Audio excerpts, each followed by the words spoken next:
Clearly अच्छी खासी movement हमने यहाँ पर प्राइसेस में आते हुए देखी है, लेकिन सबसे पहले फेस्टिवल डिमांड की बात कर लेते हैं। विजय जी, कैसी लग रही है फेस्टिवल डिमांड यहाँ से आते हुए, शुरू होते हुए? क्योंकि सितंबर के महीने से जो ये शुरुआत होगी, हम इसको साल के अंत तक यहाँ पर आता हुआ देखेंगे, दिसंबर तक देखेंगे। शादियों का सीजन भी है, विंटर में या वैसे भी यहाँ पर डिमांड बढ़ जाती है। कैसे देखते हैं आप यहाँ से इस साल के अंत तक, कैलेंडर एंड तक फेस्टिवल डिमांड आती हुई? नमस्कार मनीषा जी। देखिए, डिमांड तो अच्छी रहने ही वाली है। देश में इनकम लेवल सभी लोगों के बढ़ रहे हैं, ग्रोथ लेवल सभी का अच्छा है, जीडीपी के आंकड़े भी बहुत अच्छे आ रहे हैं। उनको देखते हुए तेलों की डिमांड लगातार बढ़ रही है, इंपोर्ट्स भी बढ़ रहे हैं, रिकॉर्ड तेल के इंपोर्ट्स हो रहे हैं, सोयाबीन तेल बहुत ज्यादा आ रहा है, पाम ऑयल का भी, और लगातार विदेशी तेल अब तेज चल रहे हैं। कुछ दिनों से तो एमडेक्स ने ऐसी छलांग लगाई है, बहुत तेजी से दौड़ रहा है। उसी के साथ साथ इंडिया में भी तेलों के भाव काफी अच्छे हो रहे हैं, और अगले 3 महीने तक यही लगता है कि तेलों की बहुत अच्छी डिमांड रहने वाली है जी। ऑलराइट, तो यहाँ की तेजी यहाँ पर लगातार रह सकती है। अजय जी, आप भी यही कहेंगे कि बढ़त जो हमने पिछले 6-8 महीने में खाने के तेलों में आते हुए देखी है, यहाँ से और बढ़त अभी बाकी है फेस्टिवल सीजन में स्पेशली?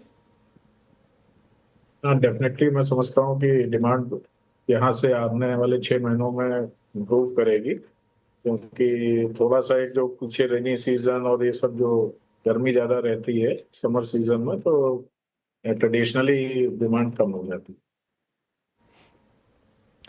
ऑलराइट, तो फेस्टिवल डिमांड यहाँ पर बेहतर रहने की उम्मीद है, क्योंकि मांग बढ़ेगी और क्योंकि अंतर्राष्ट्रीय बाजारों में खाने के तेलों के प्राइसेस में इजाफा देखने को मिला है। उसका असर यहाँ पर इंडियन मार्केट्स में भी होगा, क्योंकि 60% की हमारी रिक्वायरमेंट हम यहाँ पर इंपोर्ट करते हैं, तो वो इंपोर्टेड इन्फ्लेशन के तौर पर भी खाने के तेलों के प्राइसेस यहाँ से बढ़ सकते हैं। अगर एक परसेंटेज सेंस लिया जाए, अजय जी, आप कहेंगे यहाँ से 5-7% की और तेजी अगले 4 महीने में देखने को मिल सकती है, या आपको लगता है कि यहाँ से ज्यादा बढ़त आएगी? देखिए, उसका बेसिस दो हैं। एक तो फूड और फ्यूल तो है ही है, जो आप लोग सब जानते ही हैं। जो ईरान वार चल रही है, इसकी वजह से भी डिसरप्शंस अभी भी हैं। सेकेंडली, जो हमारा सनफ्लावर इंपोर्ट होता था यूक्रेन और रशिया वगैरह से, वो काफी कुछ कम हो गया है। तो अब अर्जेंटीना से ही बेसिकली सनफ्लावर आएगा, तो सनफ्लावर पर ज्यादा डिमांड का, मतलब सप्लाई का प्रेशर है। बाकी तेल जितने हैं, सोयाबीन की क्रॉप आने वाले टाइम में यूएस की भी अच्छी है, और जो हम लोग ब्राजील और अर्जेंटीना से लेते हैं वो भी अच्छी है। पाम की भी सप्लाई अच्छी है, बट डिपेंडिंग अपॉन द कहाँ डॉलर और ये डॉलर रुपी क्या रहता है और क्या सप्लाई पोजीशंस रहती हैं एक्सपोर्टिंग कंट्रीज में, उसके ऊपर डिपेंड करेगा। बस एज ऑफ नाउ हमारी जो पोर्ट स्टॉक्स हैं वो सफिशिएंट है। स्टॉक सफिशिएंट है, लेकिन प्राइसेस में इजाफा फिर भी यहाँ पर देखने को मिल सकता है। हमारे साथ सोपा के मिस्टर डीएन पाठक जुड़ चुके हैं। पाठक जी, आपकी भी क्या सेंस है, किस तरह की फेस्टिवल डिमांड बनता हुआ यहाँ पर देखते हैं, और सोयाबीन, सोया तेल की अवेलेबिलिटी को लेकर क्या सेंस है? मुझे लगता है अवेलेबिलिटी समस्या नहीं रहेगी। Prices obviously globally they are moving north. Palm में हमने देखा तेजी आती दिखाई पड़ रही है। जैसे अजय जी ने बोला कि सनफ्लावर की सप्लाई डिसरप्शंस हैं because of Ukraine and shipping lines. तो अब सनफ्लावर एक बड़ा सेगमेंट है हमारे इंपोर्ट का, करीब 2.5 से 3 मिलियन टन का, तो उधर थोड़ी तेजी दिख रही है। तो प्राइसेस, क्योंकि फेस्टिवल डिमांड अभी तो शुरू होने वाली है, फेस्टिवल डिमांड बढ़ेगी थोड़ी, तो सप्लाई डिसरप्शन नहीं होगा। प्राइसेस, मुझे लगता है, मैं अजय जी सहमत हूँ, शायद थोड़ा ऊपर दिखाई दे सकती हैं। वेल एब्सोल्युटली, आपकी स्क्रीन पर रिटेल के भाव हैं जो पिछले 1 महीने और 1 साल में हमने यहाँ पर बढ़ते हुए देखे हैं, लेकिन अंतर्राष्ट्रीय बाजारों में भावों में तेजी ज्यादा देखने को मिली है। अगर 2026 की अब तक की बात की जाए तो सोयाबीन के भावों में, फ्यूचर्स में दैट इज, 18% की बढ़त देखने को मिली। पाम तेल इस साल में 23% तक मलेशिया में चढ़ चुका है। सनफ्लावर ऑयल की बात करें तो फ्यूचर्स 17% की तेजी यहाँ पर दिखा रहे हैं। रेप सीड में करीबन 20% का इजाफा देखने को मिला है। तो अक्रॉस बोर्ड जहाँ तक एडिबल ऑयल्स की बात है, हमने बढ़त ही आते हुए देखी है। चीज विजय जी, अब यहाँ पर आगे जाकर ये भी देखनी होगी कि हम रबी की फसल यहाँ कैसी देखते हैं। अब तक जो एल नीनो का स्थान है, आगे जाकर सितंबर में और सीवियर हो सकता है। जैन फेब में माना जा रहा है कि हम यहाँ पर इसमें और सीवियरिटी बढ़ता हुआ देखेंगे। खरीफ जैसे तैसे शायद निकल भी जाए, लेकिन आपको लगता है रबी, उसके बाद अगला खरीफ, चिंताएं शायद वहां पर जाके बनेंगी? देखिए, रबी में मेन क्रॉप हमारे मस्टर्ड होती है, और मस्टर्ड आप सभी लोग जानते हैं कि बहुत कम पानी की आवश्यकता होती है। जो जो और रबी की जो मेन फसलें हैं, गेहूं है या चावल वगैरह है, उनको पानी बहुत ज़्यादा चाहिए होता है।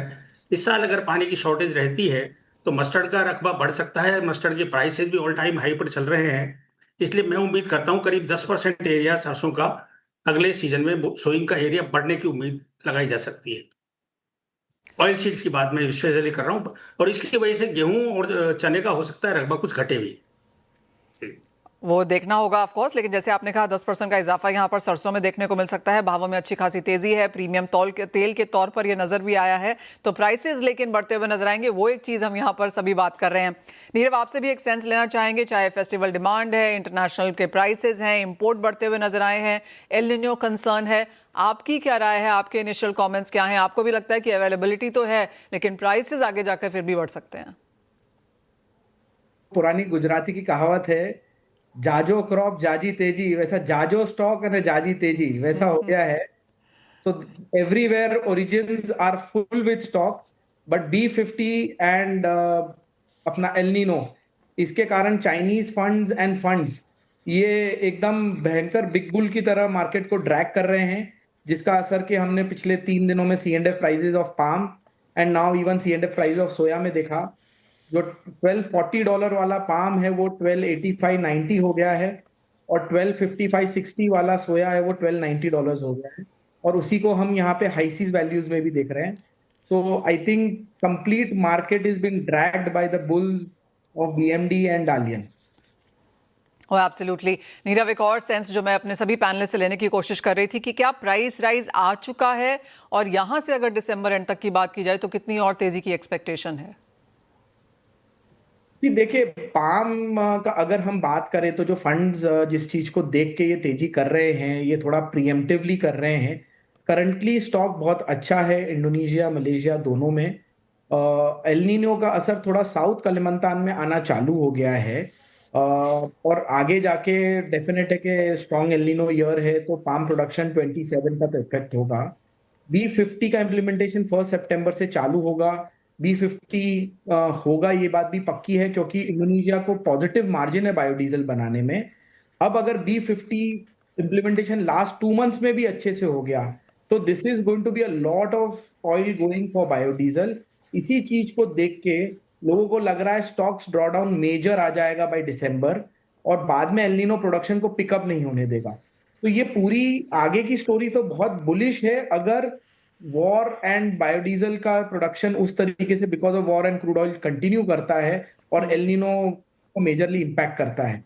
बट हाल फिलहाल ये है कि market has run up too fast and too soon, तो एक हेल्दी करेक्शन की जरूर मुझे इंटरनेशनल मार्केट्स में एक जरूरत लगती है। ऑलराइट, तो ये तो बात हुई इंपोर्ट्स की। इंडियन डिमांड की जो एक्सपेक्टेड है कि स्ट्रॉन्गर और साइड पे रहेगी। एल निनो ऑफ कोर्स यहाँ पर वॉच करना होगा कि किस तरह के क्यूज हमें वहां से आते हुए नजर आएंगे। लेकिन एक चीज जिस पे अब हम बात करना चाहेंगे वो है त्योहारों के समय में और उससे पहले हमने यहाँ पर FDA की तरफ से काफी स्ट्रॉन्ग रवैया एटलीस्ट महाराष्ट्र में आता हुआ देखा। ये कोई नई चीज नहीं है। इन एनी केस लूज तेल ना बेचा जाए, इसके बारे में लगातार हमने कई बातें होते हुए देखी हैं, लेकिन अब ये महाराष्ट्र में टोटली बैन कर दिया गया है। अगर किसी को बेचते हुए पाया गया तो उनके ऊपर पेनल्टी लग सकती है, लाइसेंस रद्द हो सकते हैं। ब्रांडिंग, लेबलिंग, ऑर्गेनाइज, ये सारा कुछ बहुत जरूरी हो गया है अब यहाँ से आगे जाते हुए। अजय जी, कैसे देखते हैं आप इसे? त्योहारों से पहले स्पेशली ये आना, आपको लगता है ये प्राइसेस में इन सम सेंस ऐड ऑन कर सकता है, और कितना इंपॉर्टेंट है परहैप्स इसे करना, क्योंकि रीयूजिंग, लूज ऑयल और उसके साथ जो भी खतरा आता है वो शायद काफी प्रेवलेंट रहा। देखिए, ये जो इंस्पेक्शंस हो रहे हैं ये यूजुअली हर फेस्टिवल सीजन में ही होते हैं और ये सालों से होते आ रहे हैं, तो ऐसा कोई नई चीज नहीं है। लेकिन जैसे मैं कहूँ पर्टिकुलरली महाराष्ट्र FDA की बात करूं तो अभी थोड़े दिन पहले उन्होंने हाइजीन पर किया था, जिसको पब्लिक ने बहुत अप्रिशिएट भी किया। रिगार्डिंग जहां तक हमारे सेक्टर की बात है एडिबल ऑयल की, उसमें क्वालिटी से तो हम लोग भी सारे मैन्युफैक्चरर एसोसिएशन सभी लोग ये चाहते हैं कि स्टैंडर्ड क्वालिटी ही कस्टमर को मिले। बट जैसे दो चीजें इसमें इशू हैं, एक सब स्टैंडर्ड पैकिंग, उसमें कोई भी बड़ा ब्रांड, एस्टेब्लिश ब्रांड उसमें प्ले नहीं करता है। जो छोटे ब्रांड हैं, लोकल ब्रांड हैं, वो उसी से अपना प्रॉफिटेबिलिटी डिराइव करते हैं, तो वो थोड़ा बहुत करते हैं जो इस रेट से उससे इफेक्टेड होगी। और एक और आपको इंटरेस्टिंग चीज बताऊं कि इन रेट्स के टाइम में जो एस्टेब्लिश ब्रांड होते हैं उनकी सेल बढ़ जाती है, क्योंकि छोटे ब्रांड्स रिटेलर नहीं रखना चाहता है डर के मारे, तो वो अच्छे ब्रांड्स रखता है, तो जो एस्टेब्लिश ब्रांड्स हैं, सिक्योर ब्रांड्स हैं, उनकी सेल और बेटर हो जाती है। तो वो जरूर करना चाहिए। और हम लोग पूरी तरह से साथ में है कि स्टैंडर्ड क्वालिटी, स्टैंडर्ड पैकिंग और स्टैंडर्ड पैकेजिंग सब कुछ कस्टमर को मिलनी चाहिए। Point taken. वेल, इसी के साथ आप हमारे साथ बने रहिए, एक ब्रेक का भी समय है, लेकिन लौटेंगे तो एक और चर्चा यहाँ पर करेंगे। और काफ़ी सारी खबरें अब ये निकल के आ रही हैं कि शायद आगे जाते हुए त्योहारों से पहले जिस तरह से हमने चीनी पर इतना काम होता हुआ देखा है, बाकी कमोडिटीज़ पर सरकार की नज़र है। क्या एडिबल ऑयल्स में एक ड्यूटी की कटौती आ रही है? ये काफ़ी सारी खबरें पिछले 2-3 दिनों से चल रही हैं। हमारा पैनल इसके बारे में क्या सोचता है बताएंगे आपको इस ब्रेक के बाद। और खाने के तेलों की जहाँ पर काफ़ी सारी खबरें यहाँ पर भी निकलती हुई नजर आई हैं। इंपोर्ट्स यहाँ पर बढ़े हैं, फूड वर्सेस फ्यूल की चर्चा फिर से यहाँ पर होने लगी है, फेस्टिवल डिमांड है, एल निनो है, और साथ ही साथ यहाँ पर हमने डिमांड भी बेहतर होते हुए देखी है फेस्टिवल सीजन के चलते। लेकिन मार्केट्स को अब ये लगने लगा है कि किसानों का तो काम हो गया, फेस्टिवल्स में कंज्यूमर की तरफ देखा जाता है। और क्या यहाँ पर ड्यूटी कम होने की कोई बातचीत चल रही है क्या? नीरव, आपको क्या लगता है? 2-3 दिनों से लगातार ये कॉन्वर्सेशंस हैं और कहीं ना कहीं कोई बात हो रही होती है, उसी के बाद ये चर्चाएं शुरू होती हैं। क्या इसकी ज़रूरत है एज ऑफ नाउ भारत में? आई थिंक ड्यूटी रिडक्शन तो गवर्नमेंट का रोल है। मैंने कोई इस बारे में कोई जानकारी सुनी नहीं है। जहाँ तक कि स्टॉक के बारे में मैं बात करूँ या अराइवल्स के बारे में बात करूँ, तो हम बहुत हैवी स्टॉक पे सोयाबीन ऑयल के बैठे हैं। अराइवल्स भी हमारा बहुत अच्छा है। 6 लाख टन का अराइवल है सोयाबीन ऑयल का in the month of August. In the month of September, it is going to be, sorry, in August month, it's going to be 5 lakh tons, and in September month, it's going to be somewhere around 6 lakh tons. So overall 5 and 6 का ये एक continuous import आ ही रहा है। Palm का import भी इस month में 7,75,000 ton है, और सितंबर में भी अभी तक 7 to 8 लाख के बीच में लग रहा है, जिसमें मुझे लग रहा है 8 लाख टन तक आ जाएगा। सन अबाउट 1,75,000 टन के आसपास है। सो अबाउट 15.5 लाख टन के आसपास इंपोर्ट इस मंथ भी है, अगले मंथ भी नियरली 15 से 15.5 का इंपोर्ट रहेगा।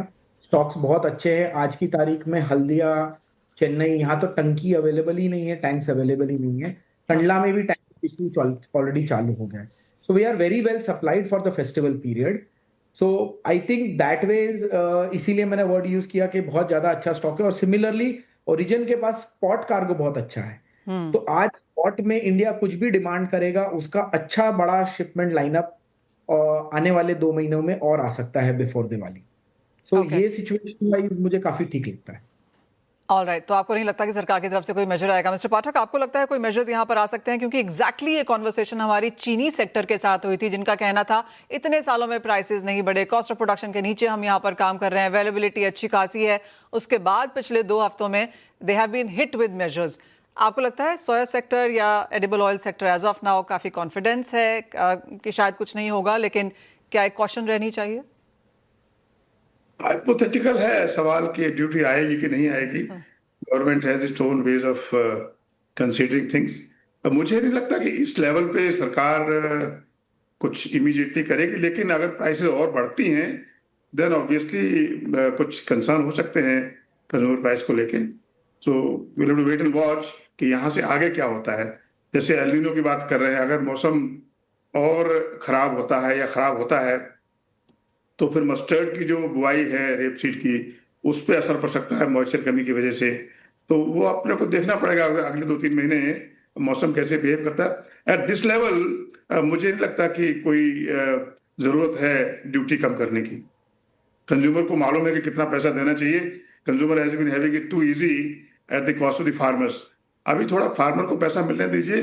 जब बहुत ज्यादा बढ़ेगी, अगर वो ऐसा लगेगा असहनीय है, तो सरकार को फिर डेफिनेटली एक्शन लेना चाहिए, वो लेगी भी, पर अभी तो नहीं। ओके, अजय जी, आपको क्या लगता है कंफर्ट लेवल सरकार का यहाँ पर क्या होगा? इन करंट लेवल से कितनी तेजी हम शायद फैक्टर इन या डाइजेस्ट कर सकते हैं? देखिए, मेरा सबमिशन तो ये है कि सरकार को इसको टिंकर नहीं करना चाहिए, क्योंकि सरकार को फार्मर को भी देखना है। जैसे फेस्टिवल सीजन खत्म होंगे वैसे फिर फार्मर की बात और रबी की बुआई की बात चालू हो जाएगी।